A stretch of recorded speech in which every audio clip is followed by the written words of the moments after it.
বিসমিল্লাহির রহমানির রহিম। আসসালামু আলাইকুম। আজকের আমরা জানব মামলা কিভাবে দায়ের করে এবং কি কি ধাপ অনুসরণ করতে হয়। প্রথমে মামলা কি? মামলা বলতে বোঝায় আইনের সামনে নিজের অধিকার আদায় বা অন্যায়ের প্রতিকার চাইতে একটি লিখিত অভিযোগ দায়ের করা। এটা হতে পারে নগদ টাকা ফেরত, সম্পত্তি, পারিবারিক বিরোধ বা অপরাধমূলক অভিযোগ। মামলা দায়ের করার প্রথম ধাপ।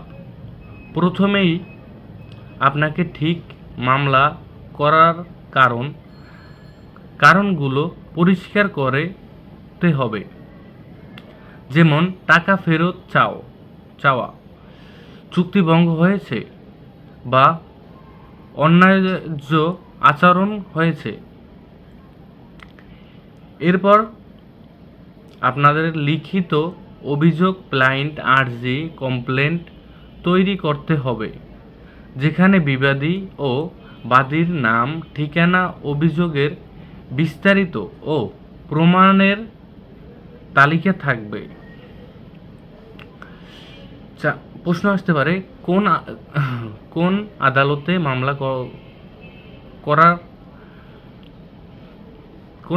মামলা দায়ের করব?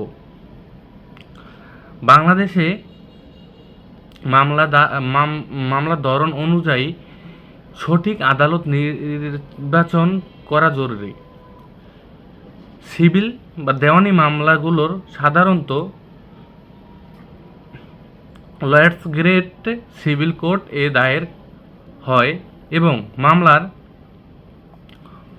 মূল্য বা বিষয় অনুসারে জোনাল জয়েন্ট জেলা জাজ কোর্ট এ যায়।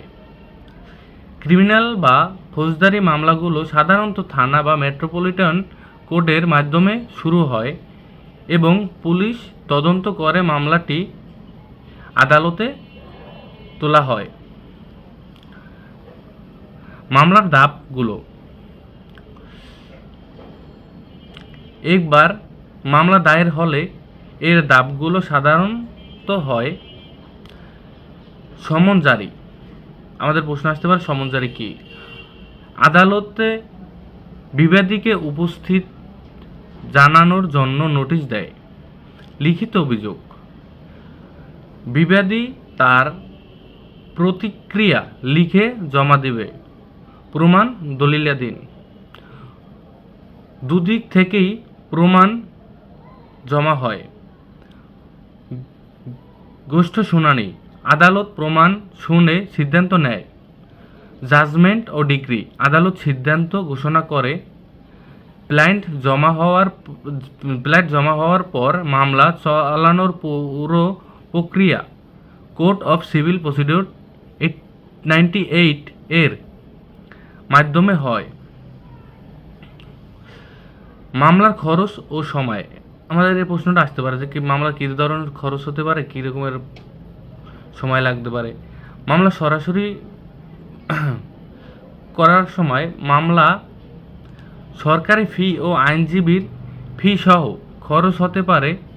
মামলার সময় অনেক ক্ষেত্রেই মাস থেকে বছর পর্যন্ত লাগতে পারে, তাই ধৈর্য রাখতে হবে এবং সময় মতো শুনানিতে অংশ নিতে হবে। মামলা দায়ের করা আইনের আওতায় নিজের অধিকার আদায় করার মতো শক্তি একটি উপায়। আরও ভালো ফল পেতে আপনারা আইনজীবীর সহায়তা নিন এবং সকল প্রমাণ ও দলিল প্রস্তুত রাখুন। ভিডিওটি ভালো লাগলে লাইক, কমেন্ট, শেয়ার, সাবস্ক্রাইব করবেন। আল্লাহ হাফেজ। ভালো থাকবেন, সুস্থ থাকবেন। আজকের মতন বিদায় নিই।